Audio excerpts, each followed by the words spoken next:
धनु राशि के लिए मैम के पिटारे में क्या कुछ है, क्या कुछ सावधानियां आपको रखनी है, किन किन चीजों का ख्याल रखना है, उन सब पर हम बात करने वाले हैं। तो मैम, धनु राशि के लिए अप्रैल का महीना क्या कुछ खास लेकर आ रहा है, इन्हीं किन किन चीजों को लेकर बहुत सावधान रहना है? देखो, मेरे पिटारे में तो कंचन है जी।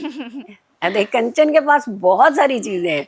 ये इतने अच्छे से चीजों को पूछती हैं, इतने अच्छे से आप तक कन्वे करती हैं। देखिए, सबसे बड़ी बात होती है, हम एस्ट्रोलॉजर हैं, हम वो बोलते हैं, हम उस चीज को फॉलो करने जाते हैं जो इनका अंदाज होता है। हमें इतने प्यार से चीज पूछते हैं कि हमारा जो रुझान होता है ना, वो पूरा एकदम से पॉजिटिव कर देती है ये पहले ही। तो ये खुद ही इतनी अच्छी पॉजिटिव एक इम्पैक्ट डालती हैं, जिससे देखिए ये चीज़ें बड़ी साधारण देखने में लग रही हैं, इसके पीछे की जो कहानी होती है वो बहुत लंबी होती है। यहाँ माता पिता के कर्म, हमारे कर्म, माता पिता के संस्कार, और हम जिस विद्या को, जिस शास्त्र को लेकर के चलते हैं, उसके अंदर जो ठहराव की जब हम बात करते हैं, ये ठहराव भी होता है। तो ये सारी चीज़ों का कॉम्बिनेशन जो है ना, इसीलिए मैं कहती हूँ कि कंचन मेरे पिटारे में है। तो अगर हम बात करते हैं इस समय धनु राशि की, तो धनु राशि के जो स्वामी है वो गुरु है, और गुरु मार्गी हुए हैं।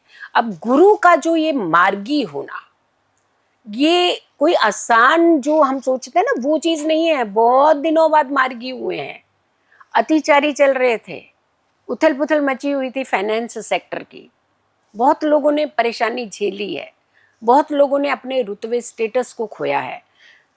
फर्स्ट एंड फोर्थ, ये दो भाव, फोर्थ हमारा सुख भाव है, और सुख भाव जब पीड़ित होता है तो वहाँ कहीं ना कहीं डिस्टर्बेंस जो है पूरे माहौल में आगे पीछे फैल जाती है।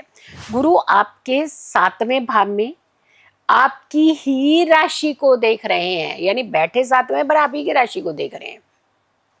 बूस्ट मिल रहा है एक बड़ा अच्छा। कौन कौन से भाव को?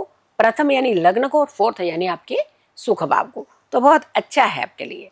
आपके थर्ड भाव में बुध और राहु है, कुंभ राशि बन जाएगी यहाँ पे। तो कुंभ राशि में बुध और राहु इकट्ठे रहेंगे। अब यहाँ पे क्या होगा आपसे, यानी मेहनत में आपकी तरफ से थोड़ी सी कमी हो जाती है। अब पता है क्या होता है कि जब हम एक जगह से रिलैक्स हो जाते हैं ना, बहुत अच्छी चीज़ें मिल जाती है ना, दूसरी तरफ हम थोड़ा सा कॉम्प्रोमाइज़ कर देते हैं। भाई, कॉम्प्रोमाइज़ नहीं करना है आपने। यहाँ तो ये एक टाइम आता है जहाँ आपको सपोर्ट कर रहे हैं प्लेनेट, तो आप और आगे निकल जाओ ना, जल्दी से कोशिश करो जितना आगे निकल सकते हो। तो ये कहते हैं ना, मौके पे चौका, यही मानना चाहिए आपको। अप्रैल के महीने में आपके 4th हाउस में 4 ग्रही योग बन रहा है, जो कि मीन राशि है। सूर्य, बुध, मंगल और शुक्र, और गुरु आपके 7th हाउस में मार्गी होंगे, यानी शादी कराएंगे सबसे पहले। और जिन शादियों में रुकावटें, जिन शादियों में परेशानियां हो रही हैं, वो सारी रिजॉल्व अप्रैल के महीने में होगी।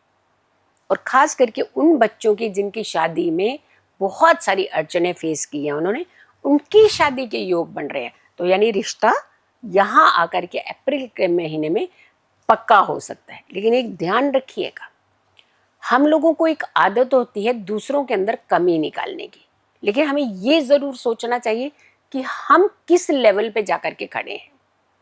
हम देखिए, छोटा मोटा समझौता चलता है, लेकिन हम बड़े समझौते की बात नहीं कर रहे हैं। लेकिन अगर हम हर व्यक्ति में एक कमी ही ढूंढने लग जाएंगे, तो फिर अच्छे व्यक्ति की पहचान करेंगे कैसे?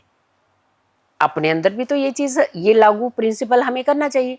अपनी कमियों को सबसे पहले देखो कि हमारे अंदर ये प्रॉब्लम है, हमें इस प्रॉब्लम को रिजॉल्व करना है, तो आपको आगे बहुत सारी चीज़ें अच्छी मिलेंगी। मंगल 3 ग्रहों के साथ बैठ करके 4th दृष्टि से गुरु को देख रहा है। मंगल की 4थी दृष्टि इंपॉर्टेंट दृष्टि मानी जाती है, और गुरु को मंगल का देखना यहाँ भी फायदा तो आपको दे रहा है, लेकिन फिर हमने कहा ना कि दूसरों में गलती नहीं, थोड़ी सी अपने अंदर झांकना पड़ेगा इस पर।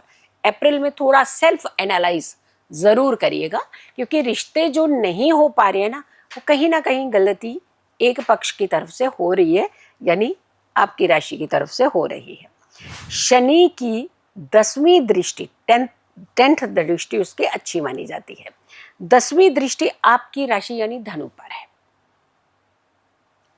और 10th दृष्टि जो है, इसको क्यों हम इतनी इंपॉर्टेंस मानते हैं?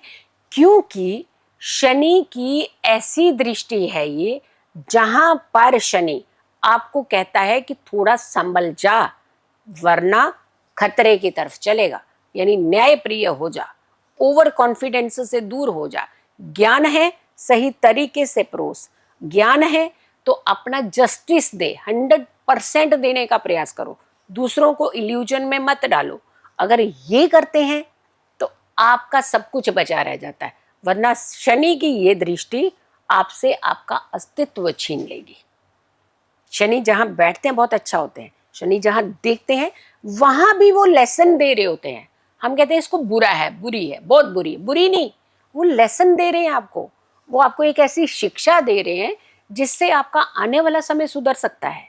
तो क्यों ना हम उन चीज़ों की तरफ चले।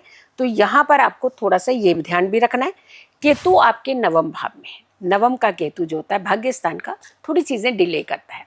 आपको क्या उपाय करने चाहिए? सबसे पहले गुरुओं का आदर करिए, ओवर कॉन्फिडेंस से बचिए, अपने घर को साफ सुथरा रखने का प्रयास कीजिएगा।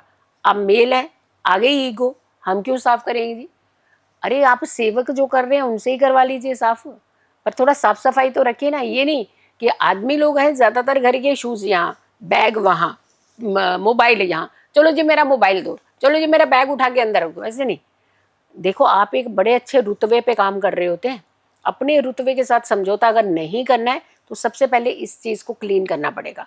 दूसरा, अगर महिलाएं हैं उनको भी थोड़ा सा ध्यान रखना है, ईगो से बचना है। ईगो जो हर्ट होती है ना बार बार, तुम मेरे से आगे निकल के तुमने कैसे बोल दिया, मेरा ज्ञान तो तुमसे बहुत ज़्यादा है, ये तुम वाली जो भाषा होती है ये अच्छी नहीं होती। ज्ञान सबका अलग अलग, परोसने का तरीका भी अलग अलग। तो हम किसी के ज्ञान को क्रिटिसाइज नहीं कर सकते, यहाँ पे कर सकते हैं आप। ये उपाय क्या करना है आपको? सबसे पहले मैंने जो बताया कि घर साफ रखना है, थोड़ा सा संभल करके रहना, ओवर कॉन्फिडेंस से बचना है, और साथ के साथ अपनी नाभि के ऊपर आपने हल्दी और केसर का तिलक रोज लगाना है अप्रैल के महीने में।